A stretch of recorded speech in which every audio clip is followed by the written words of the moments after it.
School खोलिबा guideline नहीं विद्यालय और गणशिक्षा मंत्री समीर रंजन दास सूचना। दशम और द्वादश श्रेणी पाई खोली स्कूल। अगस्ट 16 रु नवम पिला खोलिबो स्कूल।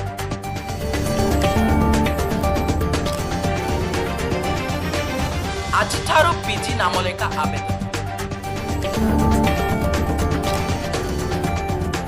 नाइट कर्फ्यू रखिले यात्रा को अनुमति देले केतेबेले दुलिकिबो रंगमंच सरकार को प्रश्न करे। स्मार्टफोन रे बंधा पड़ी शैशव। व्यस्त जीवन रे मोबाइल दे पिला मानके व्यस्त रखुतबा माँ बापन को बड़ी चिंता। हाथर मोबाइल नेले सांघातिक प्रतिक्रिया देखा। 200 मीटर दौड़ प्रतियोगिता रे भाग नहीं। रिपोर्ट आपन को केमिति लागिला कमेंट करे निश्चय जणातु। और आम एसएसटीवी न्यूज ओडिया चैनल